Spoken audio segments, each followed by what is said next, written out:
आज ये देश का अन्नदाता रोड पर बैठा है, इस आंदोलन को एक गुमराह करने का या खराब करने का कुछ जो मामला है उसको ध्यान डाइवर्ट करने के लिए ढोंग किया जा रहा है। कोई जल अधिकार रैली नहीं, कोई उनका उपवास से लेना देना नहीं। मैं ओम प्रकाश धनखड़ जी से पूछना चाहता हूँ, जब आज से कुछ साल पहले आप रोड के ऊपर कपड़ा निकाल के जब घूम रहे थे तो आपके एक ही एजेंडा था किसानों की आय दुगनी करना, किसानों की आय दुगनी करना। आज वो एजेंडा आपका कहाँ है? आज ये उपवास का ढोंग कर रहे हैं, 4 आदमी उनके साथ नहीं, उनके साथ उपवास से बैठा एक किसान दिखा दो।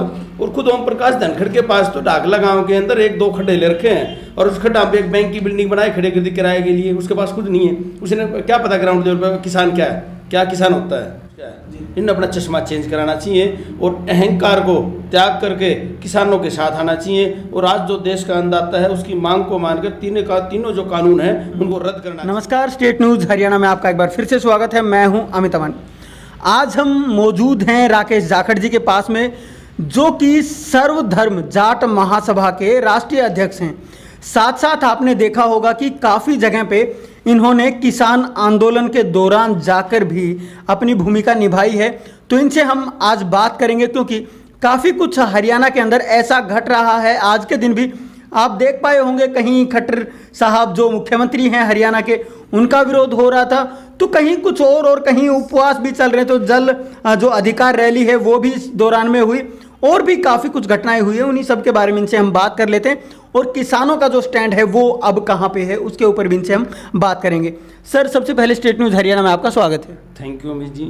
सर, सबसे पहले तो मैं अपने स्टेट न्यूज़ हरियाणा का धन्यवाद करना चाहता हूँ, जो कि 0 लेवल के ग्राउंड पे जाके रिपोर्टिंग कर रहे हैं। इसके लिए आप बधाई के पात्र हैं। सर, आप ये बताएं, जिस प्रकार से अब एक जल अधिकार रैली चली हुई है, अगर मैं दक्षिणी हरियाणा की बात करूं, क्योंकि ये जो पूरा क्षेत्र है दक्षिणी हरियाणा के अंदर आता है, SYL का जो मुद्दा है क्योंकि काफ़ी साल से उठा हुआ है, लेकिन अब जो मुद्दा एक बार फिर से जोर पकड़ता जा रहा है, तो इसके पीछे क्या लगता है? इसके पीछे सबसे बड़ा कारण है जो आज ये देश का अन्नदाता रोड पर बैठा है, इस आंदोलन को एक गुमराह करने का या खराब करने का कुछ जो मामला है उसको ध्यान डाइवर्ट करने के लिए ढोंग किया जा रहा है। कोई जल अधिकार रैली नहीं, कोई उनका उपवास से लेना देना नहीं। जैसे आपने उपवास के बारे में बताया, ओम प्रकाश धनखड़ है, ये मंत्री था, उस टाइम कहाँ था भाई? आज ये उपवास कर रहा है, 5 साल मंत्री रहा, उस टाइम इसने एक दिन भी विधानसभा के अंदर SYL का मुद्दा नहीं उठाया। तब ये अब सेंटर में भी इनकी थी सरकार, हरियाणा में भी इनकी सरकार थी, पंजाब में भी इनका अलायंस की सरकार थी, तब कहाँ से हो रहे थे? अब इनका जो ये उपवास का जो मामला है, ये ढोंग है सरासर। और मैं ओम प्रकाश धनखड़ जी से पूछना चाहता हूँ, जब आज से कुछ साल पहले आप रोड के ऊपर कपड़ा निकाल के जब घूम रहे थे तो आपके एक ही एजेंडा था किसानों की आय दुगनी करना, किसानों की आय दुगनी करना। आज वो एजेंडा आपका कहाँ है? आप कहाँ से हो रहे हैं? क्यों नहीं किसानों के साथ आते? आज ये उपवास का ढोंग कर रहे हैं, 4 आदमी उनके साथ नहीं, उनके साथ उपवास से बैठा एक किसान दिखा दो। और खुद ओम प्रकाश धनखड़ के पास तो डाकला गांव के अंदर 1-2 खड्डे ले रखे हैं और उस खड्डा पे एक बैंक की बिल्डिंग बनाई खड़े कर दी किराए के लिए। उसके पास कुछ नहीं है, उसने क्या पता ग्राउंड लेवल पर किसान क्या है, क्या किसान होता है। जो इंद्रजीत हैं, उन्होंने बोला है धनखड़ साहब को, जब रैली हो रही थी यहाँ पे, जो रैली जल अधिकार के नाम से रैली की गई, इस रैली के अंदर उन्होंने कहा, धनखड़ साहब को चैलेंज के तौर पे कहा, बोला हमने तो यहाँ पे कर दिया है, अब धनखड़ साहब आप भी करके दिखाएं अपने वहाँ पे। तो आपको क्या लगता है कि इस एरिया में हो पाएगा ऐसा? राव साहब का जो अपना वजूद है, उनका एक अपना स्टैंड है और उनकी हर एक बात के अंदर दम है, लेकिन उन्होंने कहीं इस बात का समर्थन भी नहीं किया। राव साहब ने मैं तीनों कानूनों का समर्थन करता हूँ, ठीक है, उन्होंने उसके एरिया में अपना कुछ जो करना था प्रोग्राम कर दिया, लेकिन उस रैली के बावजूद वहाँ के जो स्थानीय जो नेता थे, जो लोग थे, जो किसान थे, उनको नज़रबंद कर रखा था, ताकि उस रैली के अंदर, उसके बावजूद भी कुछ लोगों ने वहाँ के CM का इनका विरोध किया वहाँ पे। रही आज इसकी जो धनखड़ को जो चैलेंज करने वाली, अरे धनखड़ को चैलेंज करना, धनखड़ तो कहे कुछ नहीं, जीरो आदमी है। अरे जिसने किसानों का कुछ लेना देना नहीं, जिसके पास घर के, उसके बाप ने कभी जमींदारा नहीं किया, उसने नहीं किया, उसे क्या पता किसान क्या चीज़ है? तो धनखड़ का कोई सिस्टम नहीं है, वो ढोंगी है, निरा ढोंग कर रहे हैं। और उनका एक और मैसेज है, तो जो एपिसोड 2016 के अंदर हुआ था, उसी को दोहराने के ऊपर फिर लग रहे हैं लोग, क्योंकि उस टाइम उन्होंने इनके पास है अंग्रेजों वाली नीति, फूट डालो राज करो। उस टाइम क्या थे, आपस में हरियाणा के अंदर एक दूसरे भाई को भाई से लड़ा दिया। अब इनका एजेंडा है हरियाणा और पंजाब को लड़ाने का, और कोई एजेंडा नहीं है इनका। सिर्फ हरियाणा पंजाब का जो भाईचारा है, जो एक दूसरे का तालमेल, एक दूसरे की जो आज मदद कर रहे हैं, उसको खराब करने का एजेंडा है, और कोई एजेंडा इनके पास नहीं सिवाय प्रोपगंडे के। अभी आपने कहा कि हरियाणा पंजाब को एक दूसरे से लड़ाने का जो मामला है वो है, लेकिन वहीं सरकार जो है वो कह रही है कि इसके अंदर जो हम आंदोलन की अगर बात करें तो इसके अंदर खालिस्तानी भी मिले हुए हैं और भी काफ़ी कुछ मिले हुए हैं, लेकिन आपकी जो सर्वधर्म जाट महासभा है वो भी इसका समर्थन कर रही है। इसलिए मैं आपसे क्वेश्चन कर रहा हूँ, तो इसके अंदर क्या आपको लगता है कि वो लोग भी हैं? हो सकता है इन लोगों को, ये जो किसान हैं, ये आतंकवादी भी लगते हो, पाकिस्तानी भी लगते हो और खालिस्तानी भी लगते हो। इन लोगों को देखने, उनका जो चश्मा चढ़ रहा है ना, उसका नंबर खत्म हो चुका है। इन्हें अपना चश्मा चेंज कराना चाहिए और अहंकार को त्याग करके किसानों के साथ आना चाहिए। और आज जो देश का अन्नदाता है उसकी मांग को मानकर तीनों जो कानून है उनको रद्द करना चाहिए। और इस जो इन्होंने जो वर्ड यूज़ करे, खालिस्तानी है, ये है, वो है, मैं इनको एक बात और बताना चाहता हूँ। ये जो तीन काले जो कानून हैं, इससे अकेला किसान इफेक्ट नहीं हो रहा, इससे मजदूर भी है, व्यापारी भी है, मध्य वर्ग वाले भी है, हर आदमी से इफेक्टेड है। और ये अकेला जो आंदोलन है, जो सत्याग्रह है, ये अकेला किसान का नहीं। आज ये देश के अंदर जो किसान है, मजदूर है, सभी वर्गों का आंदोलन है, ये अकेले किसान का नहीं है। ये कहीं न कहीं इसको डाइवर्ट करने के लिए कभी कुछ बोलते हैं, कभी कुछ, उनके पास बोलने के लिए कुछ भी नहीं है।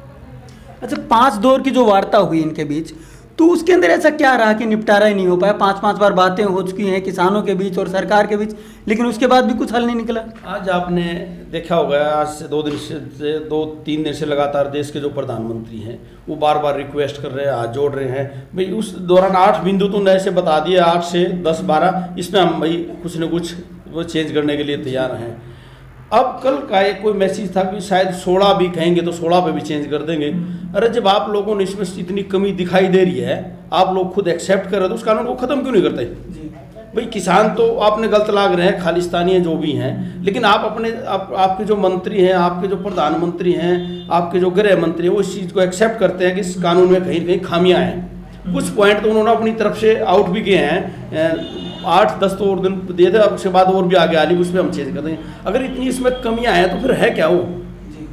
तो इस अहंकार को छोड़ के और किसानों का, जो देश का जो अन्नदाता है, इसकी मांग को मान करके इस काले कानून को वापस करना चाहिए और इस अहंकार को सरकार ने छोड़ना चाहिए। लेकिन एक छोटा सा सवाल है मेरा कि अगर ये कानून वापस हो भी जाते हैं, मान लीजिए हो जाते हैं कानून वापस, तो उसके बाद भी किसान के पास ऐसा क्या बचेगा जिसको कि वो लेकर के आगे बढ़े? नहीं, किसान के पास कम से कम किसान की ज़मीन तो बच जाएगी।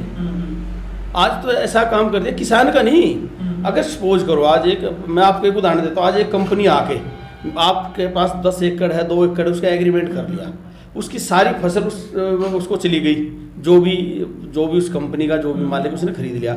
कल एक गांव का गरीब आदमी अगर उसने 10 किलो अनाज की जरूरत पड़ गई तो कंपनी वाला क्या रेट लेगा उससे? हो सकता है इस कानून से एक साल 2 साल तो आज 2000 का रेट गेहूं का वो शायद 2500 भी दे दें, लेकिन वो लेके 5000 उस गरीब आदमी को, तो गरीब आदमी कहाँ से लाएगा? इस जो काले कानून से अकेला किसान, इस सब कुछ पूरा देश इफेक्ट है। जो शाम को रोटी खाता है, सुबह रोटी खाता है, वो हर आदमी से इफेक्टेड है इस कानून से। लेकिन सरकार जो कह रही है वो ये कह रही है कि कॉन्ट्रैक्ट फार्मिंग की अगर हम बात करें तो वो पंजाब में लगभग पिछले 30-40 साल से हो रही है, तो उसमें तो उनको दिक्कत नहीं आई, उनका कहना ही है। नहीं, अगर दिक्कत नहीं आई तो ये तो पहले कहाँ से हो रहे थे भाई? आज से पहले सरकार कहाँ से हो रही थी? जिस दिन इन्होंने कहा, पहली बात तो इन्होंने जो ये काले कानून जो पास करे, चोर दरवाजे से करे, क्यों नहीं इसके ऊपर सबको खुली बहस करके उसके बाद करते हैं? अगर रही बात, अगर इतना जब किसान को इतना बेनिफिट नहीं चाहिए फायदा, तो क्यों दे रहे जबरदस्ती? कहीं न कहीं इनकी जो मंशा है वो गलत है, इनका टारगेट कुछ और है। सर, अभी आपने कहा कि खुली बहस नहीं हुई इसके ऊपर, लेकिन जो नरेंद्र तोमर हैं कृषि मंत्री, उन्होंने कॉन्फ्रेंस में भी, प्रेस कॉन्फ्रेंस जो हुई उसके अंदर भी साफ तौर पे उनका कहना था कि लगभग 4 घंटे तक इसके ऊपर बहस हुई है दोनों सदनों में। कहाँ पे हुई? आपने देखा होगा, उसके ऊपर हमने टीवी के ऊपर देखा है, जो इसका राज्यसभा का था उसके अंदर तो ध्वनिमत से पास कर रखा है जी। ध्वनिमत की कौन से कहाँ लिख रखा है ध्वनिमत से कोई कानून पास होगा? वोटिंग क्यों नहीं हुई इसके ऊपर? कहाँ हुई बहस? बताओ आप।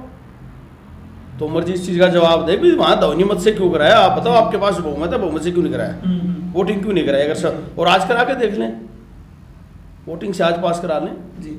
अच्छा, और भी मैं आपको अगर बात करने की कोशिश करूं, जो मुख्यमंत्री हैं दिल्ली के अरविंद केजरीवाल, या मैं चौधरी बीरेंद्र की बात करूं, और भी इनके 2-4 नेता ऐसे जो बीजेपी के नेता हैं वो भी इसमें शामिल हैं, जो पहले विरोध नहीं कर रहे थे इसका, लेकिन आज विरोध कर रहे हैं।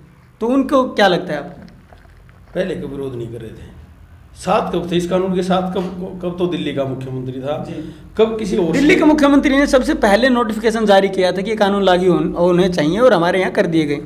दिल्ली में तो नहीं हुआ लागू, नोटिफिकेशन जारी कर चुके हैं, लागू नहीं हुआ। नोटिफिकेशन नहीं लागू का उन्होंने लागू होने के लिए दिल्ली का जो मुख्यमंत्री है आज वो किसानों के साथ खड़ा है जी, और उसको हो सकता है कहीं कि आज समझ में आई होगी आगे क्या होने लगा। मैं वही आपसे पूछ रहा हूँ कि पहले तो जो अरविंद केजरीवाल हैं उन्होंने नोटिफिकेशन जारी कर दिया, और अब जब 2 दिन पहले विधानसभा का सत्र उनका आया तो उस समय पे उन्होंने कानूनों को फाड़ दिया ना, मतलब कहीं ना कहीं उसमें कमियां थी जी। कोई जब आज जो देश की जो सर्वोच्चम पंचायत है वो उसमें खामियां मानने लग रही है भाई, पहले 8 बिंदु पे आज 16 बिंदु खामियां हैं, कल शायद वो 32 बिंदु पे आ जाएगी। तो कहीं ना कहीं इसमें खामियां हैं, कमियां हैं, और उसको रद्द कर देना चाहिए, दोबारा ले आए जी। इस कानून काले कानून को रद्द करके किसान हित में, वो अगर किसानों की आय दोगुनी करना चाहते, 1.25 महीना रिपोर्ट लागू क्यों नहीं की? 6 साल पहले ले, 1 साल ये होगा, कहाँ जा रहे भाई? अच्छा, अब जो एक और वार्ता के लिए बुलाया जा रहा है इनको, किसानों को बोला गया है कि हम वार्ता करने के लिए तैयार हैं, तो अब आखिरकार वार्ता के अंदर क्या होना चाहिए, किसानों की तरफ से क्या पक्ष होना चाहिए, और सरकार क्या करे उनके लिए? ऐसा है, इस वार्ता के ऊपर किसानों ने भी अपनी सहमति देनी चाहिए जहाँ तक संभव हो, जहाँ किसान के अपने हक की नहीं, मजदूर के, व्यापारी के, छोटे दुकानदार सबके हक की बात को रख के उस बात के ऊपर ध्यान देना चाहिए, और सरकार को तुरंत प्रभाव से जो देश का अन्नदाता है उसकी बात को मान के, वो जो उनकी डिमांड हो, चाहे जिस तरह की भी उनके जो विचार हैं उसको मान के इस आंदोलन को खत्म कराना चाहिए सरकार। अच्छा, एक आखिरी सवाल, अगर सरकार कोई नया कानून लाए, मान लो इसको रद्द भी कर दिया जाए, और सरकार कोई नया कानून लाए, तो उसके अंदर क्या क्या चीज़ें होनी चाहिए जिससे कि अन्नदाता का भला हो? उसके लिए सबसे पहले जो भी हमारे किसान संगठन हैं उन सबको बुला के उस जो उनका ड्राफ्ट हो पहले उनसे तैयार कराया जाए, उसके बाद ऐसा कोई कानून लाए। पहले ऐसा कोई कानून लेके सरकार ना आए, पहले उनको बैठ के उसमें कोई ड्राफ्टिंग हो, और उसके बाद उसको कानून को अमलीजा पहनाया जाए। सर, स्टेट न्यूज़ हरियाणा से बात करने के लिए आपका बहुत बहुत धन्यवाद। Thank you. तो आप देख सकते हैं कि जो राकेश जाखड़ जी हैं, सर्वधर्म जाट महासभा के राष्ट्रीय अध्यक्ष, इन्होंने किस तरीके से हमारे हर सवाल का जवाब दिया है। इन्होंने तीखे सवालों का भी जवाब दिया और नॉर्मल सवालों को भी इन्होंने खेलने की कोशिश की है, तो वो भी आपने देखा। लेकिन साफ तौर पे सरकार को उन चीज़ों को ज़रूर मानना चाहिए जो किसान के भले में हो, क्योंकि सरकार खुद भी मानती है कहीं कहीं पे उसमें जो कमियां हैं उनको ज़रूर दूर किया जाना। नमस्कार, धन्यवाद।